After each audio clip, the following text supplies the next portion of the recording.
Ikigai एक ऐसी किताब जो आपकी ज़िंदगी बदल देगा। ये चीज़ आपने कहीं न कहीं तो सुनी होगी इंस्टा शॉर्ट में, यूट्यूब शॉर्ट्स में या फिर किसी भी ऐसे इंसान के मुँह से जिसको किताब पढ़ने की आदत होती है, तो वो आपको 2-3 किताब ज़रूर सजेस्ट करता है। उसमें एक ये किताब है इकिगाई, और इसको सजेस्ट करने के साथ ही वो आपको ये बताता है कि अगर आपने ये किताब पढ़ ली तो शायद आपकी ज़िंदगी जीने का तरीका बदल जाएगा, आपको अपनी ही ज़िंदगी जीने का कारण पता चल जाएगा। तो जानिए, आइए समझते हैं इकिगाई का मतलब क्या होता है। इकिगाई का मतलब होता है जीने का कारण, आप क्यों जी रहे हो, इसका ये कारण बताता है। नेक्स्ट पार्ट के लिए तो दोस्तों, पहले पार्ट में हमने जाना था इकिगाई एक जापानी शब्द है जिसका मतलब होता है जीने का कारण। आइए अब देखते हैं कि इस किताब में आगे क्या है। तो इसका जो पहला अध्याय है उसमें है 4 खजाने का संगम। इकिगाई आपको 4 खजाने का संगम बताता है, 4 रास्तों का संगम बताता है, जिसमें सबसे पहला है पैशन। आप अपने पैशन को पहचानो, आपको क्या करना पसंद है, आप क्या करना चाहते हो। दूसरा, आपका स्किल, आपका टैलेंट, आप किस में अच्छे हो। हर इंसान के अंदर कोई ना कोई टैलेंट, कोई ना कोई खूबी होती है, बस उसको पहचानने की ज़रूरत है। तो दोस्तों, 4 संगम में से 2 संगम के बारे में हमने पिछले वीडियो में जान लिया था।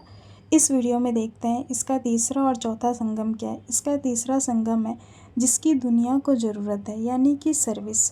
चौथा है जिसके लिए आपको फल मिलता है, जिसके लिए आपको मेहनत मिलता है, मेहनताना मिलता है, यानी कि आपका प्रोफेशन। यही आपकी इकिगाई को हम एक कह सकते हैं, संक्षेप में इसी चीज़ों का वर्णन किया गया है। जापान के ओकिनावा से सीख। ओकिनावा जापान का एक गांव है जहाँ पे लोग 100 साल से भी ज़्यादा जीते हैं। क्यों? तो दोस्तों, चलिए जानते हैं ओकिनावा, जो कि एक जापान का गांव है, वहाँ पे लोग 100 साल से भी ज़्यादा जीते हैं। क्यों जीते हैं, कैसे जीते हैं? उनका सबसे पहला, उनका रहन सहन बहुत ही सरल है।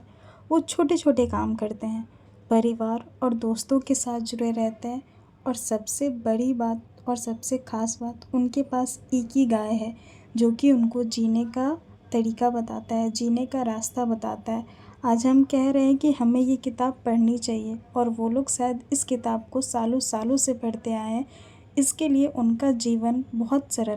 तो दोस्तों, चलिए अब जानते हैं भारतीय जीवन से इस किताब का क्या जुड़ाव है।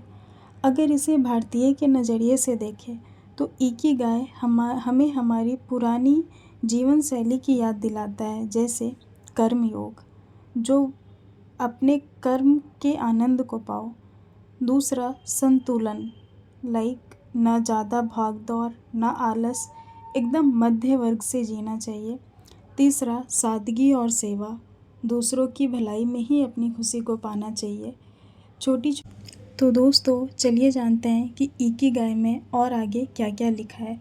तो उसमें लिखा है छोटी छोटी आदतों से कैसे हम अपनी उम्र को और लंबा कर सकते हैं और सुखद कर सकते हैं। पहला, हर दिन कुछ नया सीखो, व्यायाम करो, लेकिन हल्का फुल्का, जैसे योग, टहलना। ओवर डाइट मत करो, वैसे तो ये हमारे यहाँ भी कहा गया है।